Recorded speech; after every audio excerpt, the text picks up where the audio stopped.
years ago today, on April 19th, 1943, the first Seder night of Pesach, the heroic Varshever Ghetto Aufstand began after months of preparation. Despite the odds, the ghetto fighters, several hundred people from different backgrounds and diverse political movements, joined together as the Jewish Fighting Organization and succeeded as comrades in arms in holding the Nazi might at bay for nearly a month. After the war, on October 19th, 1947, the memorial marker where we now stand was dedicated as the future location of a New York City monument to the Uprising. And in 1948, on the 5th anniversary of the Uprising, young survivors and witnesses gathered at this very spot for the first of what has become an annual Undenkfall, or gathering, in commemoration of and in tribute to this historic act of courage and resistance. Yesterday, on April 18th, many of you joined us for what was a somewhat larger gathering, which was scheduled out of respect for those neighbors and community members who are today observing Shabbos and yontev. But for some of us, it is this very day, April 19th, that is holy. Our collective assembly here on April 19th has become the living monument to the Hogan and the Uprising. It's a remembrance of those who fought, of all who perished, all who resisted, with quiet dignity, commitment, and courage, and to those who survived. They were our parents, they were our families, they were our community. We are their inheritors, and it is up to us to keep their voices, their stories, and their exceptional resilience and heroism alive. Honor their memories.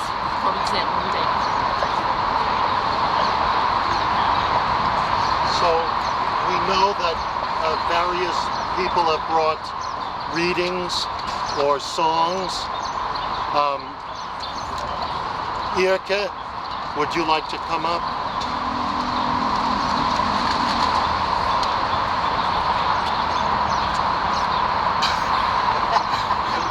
Come in closer, people. Come in closer.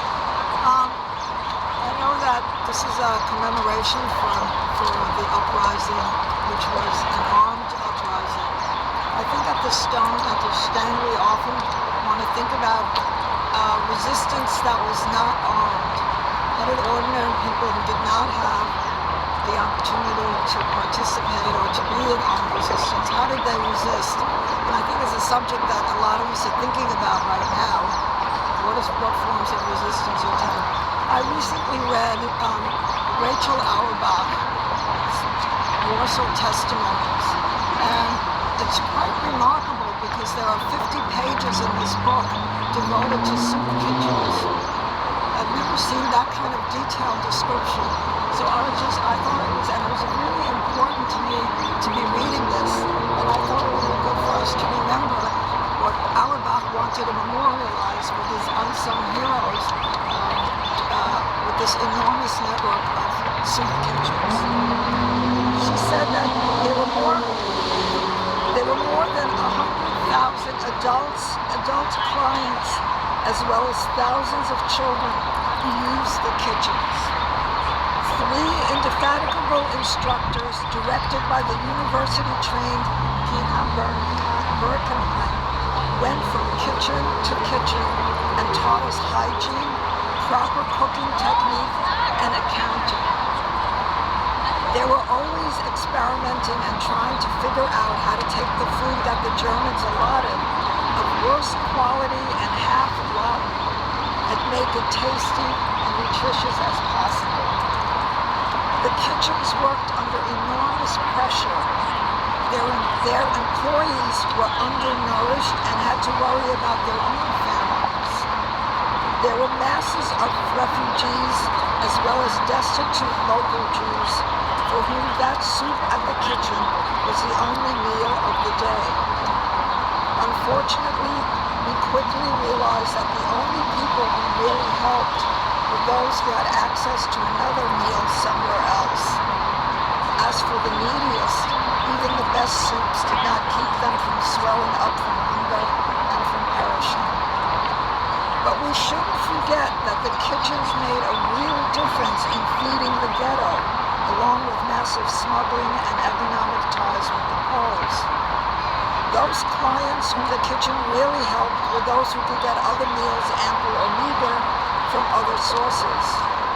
In those wartime conditions, no social welfare organization would have been able to feed tens of hundreds of thousands of needy refugees and destitute Warsaw Jews.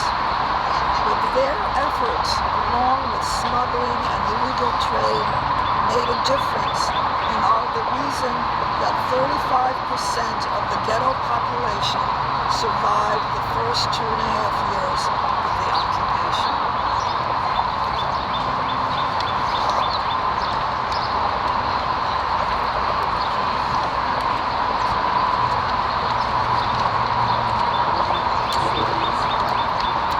As a son of Vilna partisans, I always believed that the greatest resistance was armed resistance. And as I grew older, I came to understand that even survival was resistance, let alone survival with courage, with dignity, with teaching of children, with sharing of food, with maintaining one's humanity in the face of bestiality, which was characteristic of the Jewish community of the Varshever Ghetto. When I asked my parents, Elye Hasholem, what was the biggest crime, they said the biggest crime was indifference, gleichgültigkeit, indifference. It may be a crime that many of us suffer from today, and that's an important lesson. Originally, this was to be a monument for Shmuel Artur, Zygielbojm, and the Varshever Ghetto. And so we'll include some of his words. Artur was the representative of the Yiddish Arbeiterbund, the Jewish Labor Bund, for the Polish government in exile. He belies all of the claims that nobody knew. Everybody knew. Everybody who was anybody in the government knew. It was a choice not to intervene. We can argue the choice, but it was a choice not to intervene. And when Zygielbojm, after the Ghetto Aufstand, realized all of his lobbying and all of his going to the government agencies and the parliament, that hat gar nicht geholfen und wird nicht helfen. As a final act of caring, not indifference and not desperation, he took his own life in protest. And so he wrote a little piece in the Yiddish and then a longer piece in the English. Ich kann nicht bleiben still, ich kann nicht leben, wenn die Rechtler vom jüdischen Volk von Polen, wemens Vorsteher ich bin, wären umgebracht. Meine Chaverim in Varshever Ghetto sind umgekommen mit Gewehr in der Hand in dem letzten heroischen Gerangel. Es ist mir nicht gewesen beschert, zu sterben als wie sie, zusammen mit sie. Aber ich gehöre zu sie und zu ihren Massen worden. I cannot continue to live and be silent while the remnants of Polish Jewry, whose representative I am, are murdered. My comrades in the Warsaw Ghetto fell with arms in their hands in their last heroic battle. I was not permitted to fall like them, together with them, but I belong to them, to their mass graves. By my death, I wish to express my most profound protest against the inaction in which the world watches and permits the destruction of the Jewish people. I know that there is no great value to the life of a man, a person, especially today. But since I did not succeed in my lifetime, perhaps I shall by my death contribute to the arousing from lethargy of those who could and must act in order that even now, perhaps at the last moment, the handful of Polish Jews who are still alive can be saved from certain destruction. Mein Leben gehört zu sehen. My life belongs to the Jewish people of Poland, and therefore I hand it over to them.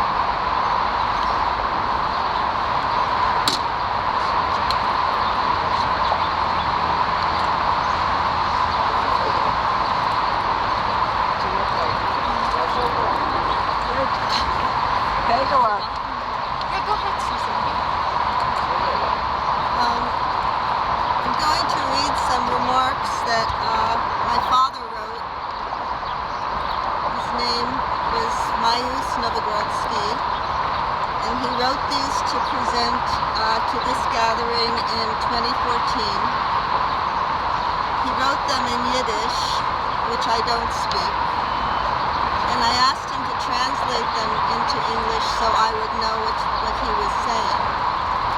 So this is in English, and please forgive my pronunciation if I make a mistake. He said, I am not a historian and certainly not an orator. Yet I wish to make a few remarks on this occasion, and not only about the heroic fighters of the ghetto who stood up to the mighty Nazi war machine in spite of not having the slightest hope of surviving the struggle, but as a heroic expression of human dignity and humanistic idealism. In the Evo archives is preserved a remarkable manuscript, minutes of the meetings of a group of young people who used to meet in the ghetto, secretly of course, in the years 1941 and 1942, before the uprising. The author of these minutes is Henoch Bruce, who organized these groups. He called them groups of five, and kept in touch with them. What were the topics discussed in these groups? They listened to lectures on contemporary social problems and discussed how to maintain human dignity in the bestial conditions of life in the ghetto. Such groups were the sources from which grew the Jewish fighting organization, the Zog, and the heroic uprising. Because the ghetto uprising did not emerge from a vacuum, and the fighters did not descend from heaven like gods in an ancient Greek tragedy, they were the result of trends among the emancipated Jewish youth who emerged from the garrets and cellars of the impoverished Jewish population in interwar Poland, and felt like co-citizens of the civilized world. And so I think that we ought to recall today not only those who fought with arms in hand the Nazi military, like Jurek Longs, Kovsha Davidovich, Baruch Shmuel, Marek Edelman, and all others, but also those who prepared for the battle, like Henoch Bruce, who taught humanity in the inhuman condition of the ghetto, Hanusha Wasser, who put on shows for the ghetto children, or Morichek Orchek, the principal author of the underground publications who perished in an attempt to procure arms for the future fighters. And those outside the ghetto, like Dr. Leon Feiner, who lived in Warsaw under an assumed name, maintained contact with the Polish underground and sent detailed reports about what was happening in the ghetto to London and New York by coded clandestine radio. Reports that repose in archival drawers and like Henoch Russ's minutes, await somebody who will publish them. And those who, in spite of the anti-Semitism prevailing in the Polish army in exile, felt it their duty to join in the military struggle against the Germans, like my close friend Reuben Lifshitz and Marcus Klog, who fought at Monte Cassino and in the skies over Germany. They all deserve our memory and our wonderment and gratitude for preserving what Henoch Russ was teaching his comrades in the ghetto, the value of humanity and human dignity. Glory to their memory.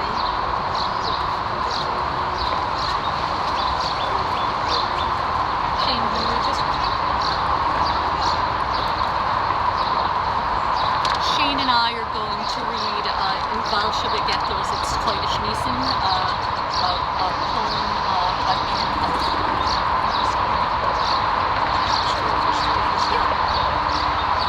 In Varshever Ghetto is jetzt Kodesh Nissen. Auf Käuses von Borscht und auf Matzes von Kleien erzählt man aufs Neue die Molke Nissen, wie das jüdische Volk ist ein Reus von Mitzrayim. Wie alte die Meise, wie alte der Nigen. Nur jetzt, bei verhangenen Fenster der Seder geht an und zumischt wird der Emmes in Lieden, als schwere sie beiden voneinander zu stehen. Kol dich finden bei Fenster verstellte und Tieren. Kol dich finden schreien von Hunger die Kinder. Kol dich finden bei ledige Pesach marschieren. Kol dich finden ins klippende Skenen die Blinde. In Varshever Ghetto is jetzt Kodesh Nissen. Mein Name tut an viel Konnen und Schmechel. Die Lippen sind von Hunger verbissen, von yontev, sie werden mit Milde und Feygele. Die Augen bei ihr leben wieder am Scheinen, als wie am Mond, im vergangenen Dorf, und schäumen in See über die Waschung der Beine, jene vergangene Weihweiße. Noch kurzem wachst an, sie heulen im Himmel, mit Steinen strecken sie in den Himmel. Statt anzugehen, sie der Himmel, die sehen ihre Haare steuern auswärts. In Varshever Ghetto is jetzt Kodesh Nissen. Und voll steht der Kos Aliohu Anovis. Nur wer hat dem Seidel da übergerissen? Die kommen jetzt trinken der Malach Amovis. Wie ständig die deutsche Sprache von Mustieren, wie ständig die Sprache von Befeller genieten, wie ständig sie seien gekommen da vieren ein Teil von der jüdischen Volk zu der Schitte. No nein, so die Ghetto nicht hören mehr Siedeln von Nazis, was vieren ab Jiden gehetzte. Mit Blut wird man wieder beschmieren die Stiedeln, mit Blut von den Freien, mit Blut von den Letzten. In Varshever Ghetto ist jetzt Kodesh Nissen. Von Schochen zu Schochen wird Eybik gegeben, das deutsche Blut soll nicht aufhelfen müssen, was mans wird Jeden der Ghetto weil sie soll eigentlich sein weil sie soll eigentlich sein, mehr und werden nur Sinne und Schau von wilder Hammer, von stehen sie am Hegen, von können sie werden. Und hell, jetzt hilft nicht Zoss und Schosse. Und hell, wie der Tod geht auf mutige Spuren, und hell, die Geschichte wird jetzt abgeschlossen mit irdischen Orden in Ghetto Aschenburg.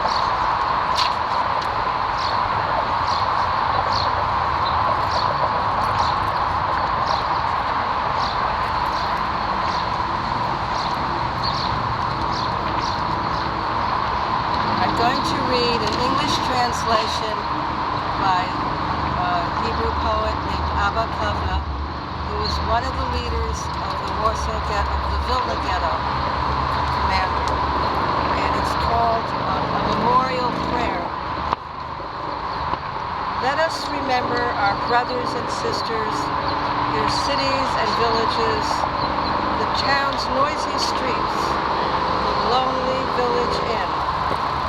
the distinguished old men, a young girl with her braids, an infant, all of the Jewish communities with their thousands of families, a whole Jewish existence sentenced to death on the European continent by the Nazi executioner.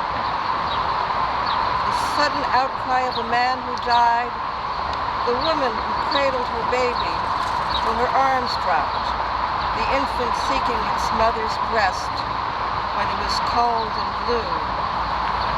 The feet, those feet trying to escape but could not, fists full of steel, the steel becoming weapons of despair, vision, and rebellion.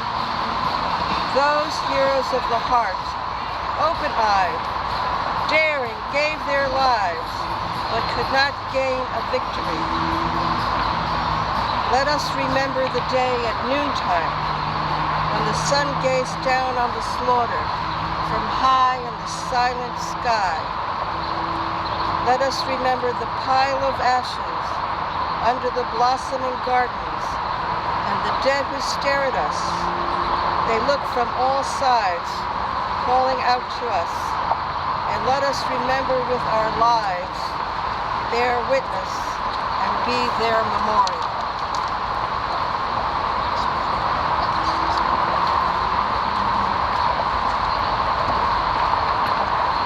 I'm going to read a translation of Eybik by Elye, Bundists poet. He originally wrote this poem as part of, it's actually the ending of his play in honor of Morris Rosenfeld called The Poet Became Blind, written in 1934, but a lot of people think that it could certainly stand for him as well as a symbol of the Jewish people. Eternal. The world enfolds me with branches of thorns. It lifts me to fire and dooms me to burning. I burn and I burn, and I am not consumed. Once again I pick myself up and stride away further. I toil in a factory and fall under the wheel. I rip open engines with the strength of the wind. I lie down again and become underpinned. Once again I pick myself up and stride away further. I strap myself into a harness on horseback and am whipped by shreds to shreds by a raging horseman. Like a well-sharpened plow, I split open the earth. Once again, I pick myself up and stride away further. My poems are like seeds, words sown to reap. They sprout like weeds and stand tall like wheat. But alone I lie twisted thorns in a heap. Once again, I pick myself up and stride away further. I live in a prison. I tear open the cell. The man I freed strides joyfully past me. He leaves me there lying in blood where I fell. Once again, I pick myself up and stride away further. My clothing all bloodied, barely balanced and standing. I arrive with a love built through ultimate anguish. I come to a house and collapse in the doorway. Once again, I pick myself up and stride away further.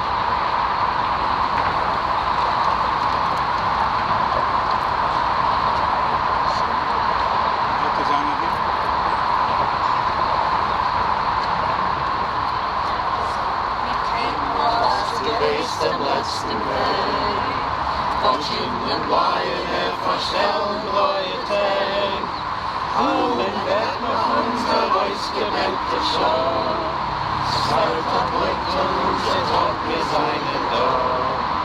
Wir glühen im armen Land des weißen Land von Schnee, wir seien da mit unser Bein, mit unser Weg, und wo gefallen sie, zerspringt von unser Blut.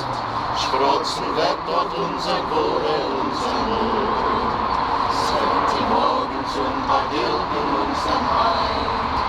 Und der Nächten wird verschwinden mit dem Feind.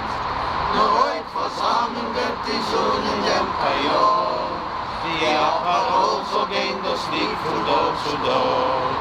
Geschrieben steht das Lied mit Blut und nicht mit Wein. Es ist nicht kein Lied, und von der Freude läuft er frei. Das hat ein Volksedition fallen dick gewählt. Das Lied gesungen mit Naganes in die Hand.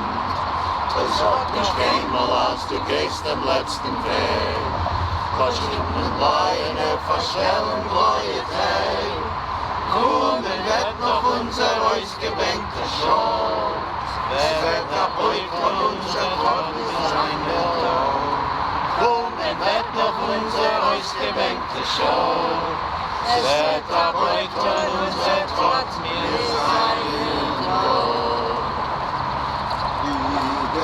Schwester von Arbeit und Neut, alle beisammen, sie seht und sie spricht, zusammen, zusammen, die Fahne trägt, die Flattern von Sonnen, von Blut bis sie räumt, Schmuel, auf Leben und Teig. Himmel und Erd, wird uns euch Herr, Eides besein, die wichtige Stern, Schmuel von Blut, Schmuel von Tern, wir schweren, wir schweren, wir schweren, wir schweren nach Freiheit und Rechten zum Bund, vor Hände schlafen, nach Freien und Sinn, gleich von die heute ist heute breit, sie Vater von Sohn und Blut ist sie heute, Schmuel, auf Leben und Teig. Himmel und Erd wird uns euch Herr, Eides besein, die lichtige Stern, Schmuel von Blut, Schmuel von Tränen, wir schweren, wir schweren, wir schweren.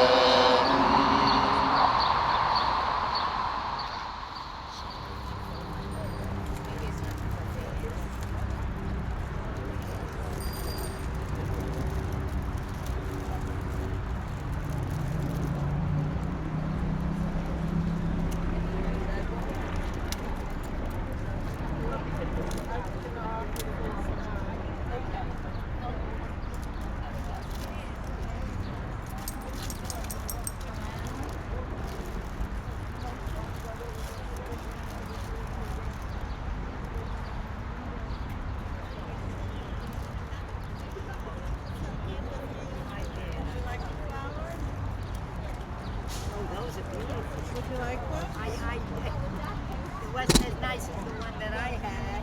We'll see you tomorrow. Yes, God willing.